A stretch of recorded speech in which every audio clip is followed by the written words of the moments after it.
I'm glad on purpose. It's a little dig. It's a little joke. But we'll see. Listen, we'll be the first people to jump on the Salford bandwagon once the season, as the end of the season starts approaching. I think the big test really is going to be how Salford fare in the 8. I think they're going to get into the top 8, and I think the acid test of their season and Ian Watson's time in charge will be how they fare consistently against that other top 7 sides. Whereas I think most people are of the opinion that Castleford are casting all before them anyway. So far, they've beaten Wigan away.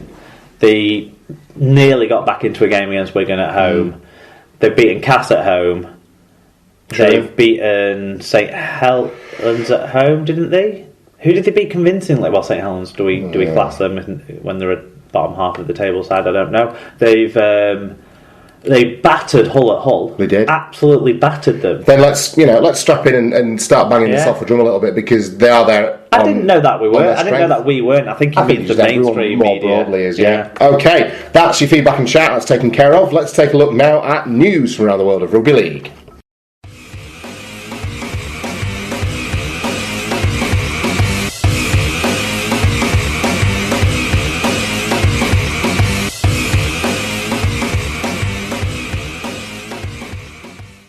Right, to the news from around the world of rugby league then, and we'll start in the south of France, where the Catalan Dragons have parted company with head coach Laurent Fraisenou this week. The only French side in Super League had lost their last 5 matches in a row, including the 18-10 late defeat by Huddersfield at Magic Weekend. Fraisenou, who's 40, became the first French coach of the club when he replaced Trent Robinson in 2012. Coaches Jérôme Guisset and Michael Monaghan, along with general manager Alex Chan, will take charge of the first team. Yeah, a couple of Dragons fans got in touch. Mike Donnelly, great to hear from Mike. It's been a few weeks, so welcome back on board, Michael. Foundation listener. He said, right decision by the Drags, but Laurent going not an end to the matter. Club needs to refocus on keeping the nucleus of a French group. Great that Drags players move to English clubs, but not sustainable to rely on marquee deals in return. It's unstable. There you go. And then Alan Paul Walker.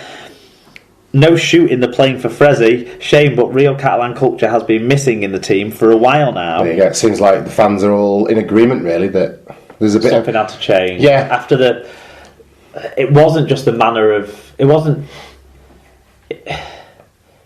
I feel like some of the passion that we've associated with Catalan Dragons in the past has gone. When we've associated this hard-hitting, hard-working Catalonian side with that fiery temperament to them, I feel like we're missing some of that. I feel like some of that passion's gone. Yeah.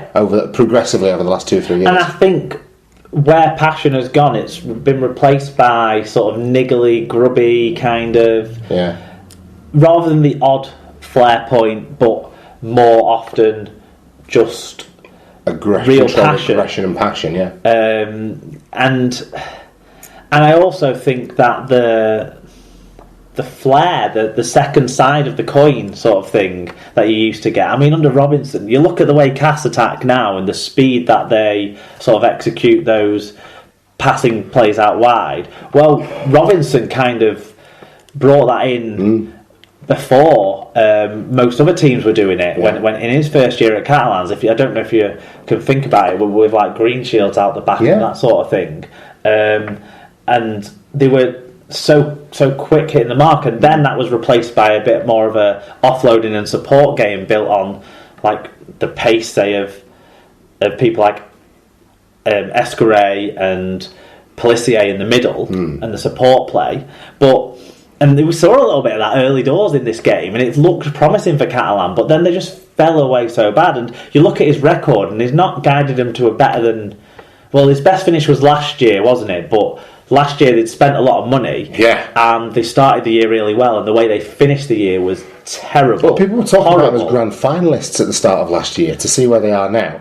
Look, not just at the start of the year, probably 15, 16 rounds in, they were contenders. Possibly so. Look, you touched on Trent Robinson. I really liked what Trent Robinson did at Catalan Dragons in terms of the culture. Even though he's an Australian, he had them all speaking French. He had that French culture in there. I would be very surprised if Laurent Fraisenou, even as a Frenchman, had instructed that be the way things are with his non-French speaking playing staff. People like Leon Price even learned a bit of French, and he made them work in that culture, and that got people to buy in. And it meant that if you were a foreign, inverted commas, player coming to play in France, you really had to buy into the Catalan culture and the Catalan rugby culture by taking that step and making that commitment to the rest of your teammates. Now, I think from then on, that passion is kind of and you look at like the disintegrated. senior sort of marquee figures, and they were Beaver and not model pros, not necessarily Tom Carney. Exactly, lads with talent but reputations. Yeah, exactly. Okay, we'll move away from. There's a lot of talent. There's a lot of talent there. So whoever comes in will have an opportunity to,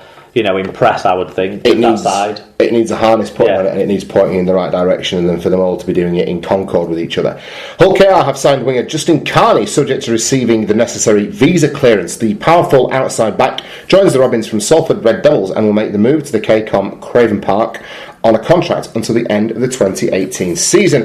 28-year-old Carney was recently suspended by the RFL for 8 games after admitting using racial language, leading to his sending off in the Challenge Cup game against Toronto last month. Yeah, and we've got a little bit coming in here from some fans. Tyler Cass fan said, "Is this the same Hull KR who morally didn't let Albert Kelly play in the £1 million game?"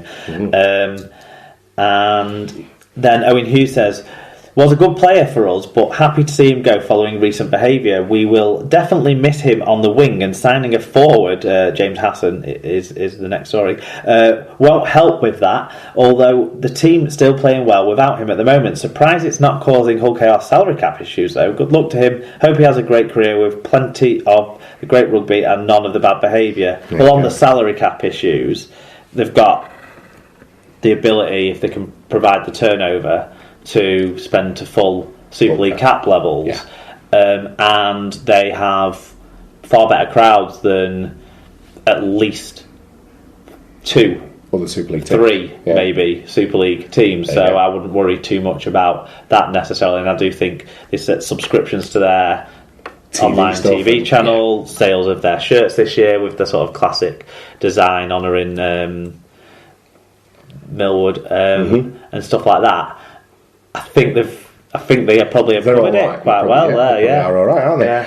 So, and you would imagine that stuff like the technicalities of it. You'd imagine they'd battle over the deal, wouldn't you? You'll set them out for the rest of this year, and then they've got a Super League. And if they don't go up in the Super League for whatever reason, then you might not find him there at the end of 2018. But good luck to them.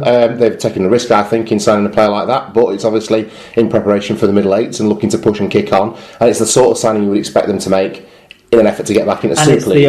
It's the kind of player you can get. Really, to improve your squad. The ones you have to take risks on them if they're going to find a player who's good, because the only reason they'll be available is because there's a risk attached. Exactly. It's like when the Bulls signed Dane Nielsen. That sort of thing. Okay, Salford have signed utility forward, as we mentioned, James Hassan from Parramatta Eels. Hassan has previously made 40 appearances for the Manly Sea Eagles and was part of their squad which reached the NRL Grand Final in 2013. So certainly brings some experience to the Salford pack. Yeah, and a player who plays with some passion and I think he'll fit into things culturally quite quickly. And being a forward, it'll take less maybe to learn the ropes necessarily. And he represents Ireland proudly, doesn't he, in internationals? So it's good, and it's good for Ireland that he'll be getting some game time because he wasn't really getting that so much ahead of the World Cup. George Griffin has signed a new 2-year contract with Super League side Salford Red Devils. The 24-year-old back rower, who signed from the London Broncos in 2014 and went on to be an ever-present last season, has an option for a 3rd year. A player who's really grown under Watson, so I think this makes sense. He's taken a step up in his maturity and performances, hasn't he? There you go. He can fill a number of positions. That's it. Okay, some news you might have already heard from Evander Holyfield now. Wigan Warriors back rowers Liam Farrell and Joel Tompkins have signed 5-year and 2-year deals, while Proctali Matautai has signed a 3-year contract. England international Farrell, who's 26, has won 8 trophies with the Warriors. Tautai's 29, joined from Wakefield in 2015 and was part of the 2016 Grand Final and 2017 World Club Challenge successes over the past 12 months. Tompkins is 30 and returned to Wigan from a spell in rugby union in 2014. He will have the option of an extra season when the deal expires in 2019. How do you feel about these then, Mark? Well, Farrell is one of, if not my favourite player. So absolutely delighted to tie him down long term. I don't see him fading anytime soon in that 5 years. So very happy with that one, and I think he'd be a good influence on the younger players that come up behind him with his sort of the way he approaches the game. Joel Tompkins, I think he's more starting to look towards the future as well now, so I'm guessing he will have been given certain assurances towards help towards his future careers and traded that off for a lower contract than he would have been on before, so I'm sure that'll help things because he will be expecting less game time probably. But he's really worked hard this year while still not putting in stellar performances all the time. He's not the best tackler in the Wigan lineup for sure, but still scored one of my favourite ever tries though in that Challenge Cup final. Yeah, and he's done a serviceable job in the arse in the last month. Well, yeah, exactly. When pressed, he's done what he stepped up. Liam Matautai has been Wigan's best prop forward this year, probably by quite some way, in actual fact. And although he's got things that wind us up as supporters, his frequent decisions to not bother getting onside and to throw passes rather than hit it up occasionally when you think he could get the momentum and roll on that way. Yeah.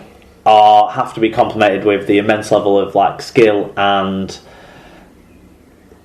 potential talent to come out of him still yet, even though he's at 29. But he's only been a middle unit forward for 3 seasons. Yeah. So yeah, I'm happy with that one. Good stuff. Over to Wakefield then, where Trinity duo Jacob Miller and David Fafita have both signed new 2-year contracts. The Australian halfback Miller, who's 23, arrived from Hull FC in 2014, and his previous deal was due to expire at the end of the current season. Tongan prop Fafita is 27 and joined from the Cronulla Sharks in June of 2016, and his new contract includes an option for an additional year. 2 players who are doing exceptionally well in the Trinity jersey. Yeah, Jacob Miller for me was the most important of the half-back trio to get signed up to a bit of a longer deal. It sounds like he's been quite influential in the Fafita deal as well.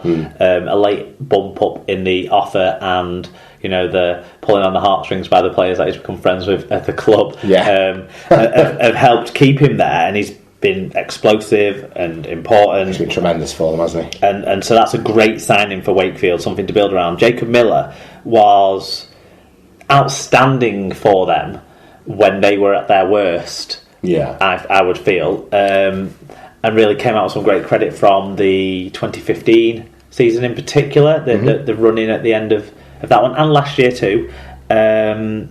And so that's a good signing. There you go.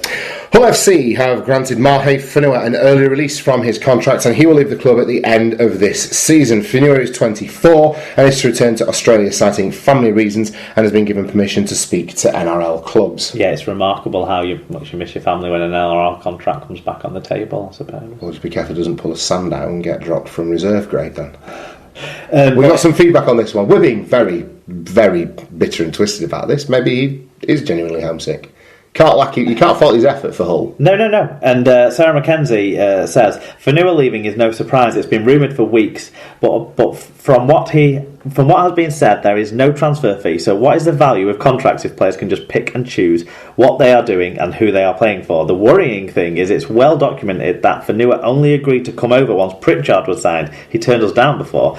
Now Frank has left. The story is Whenua and Manu aren't happy with the way he was treated. Will Seeker also look for an out? Suddenly, our stable core of squad for next season is starting to look very shaky. Yes, I can't see Michaels, Ellis and Talanoa getting a new contract either. Oh. So that's all interesting sort of hearsay and stuff around the edges of it. But certainly, that group of Islanders all did come in together, gel well, and then start to split apart maybe, and Seeker Manu's had his other issues with the disciplinary and that sort of thing, and seems to be getting very frustrated in games nowadays. But Whenua's been fantastic in many occasions, particularly from the sort of middle of last season on. He didn't start very well, I don't think, but he's had some absolutely memorable, explosive games for Hull, and played a big part in the cup final win as well. Yeah. So I'm sure he'll be missed as a character as well for the fans to get on board with.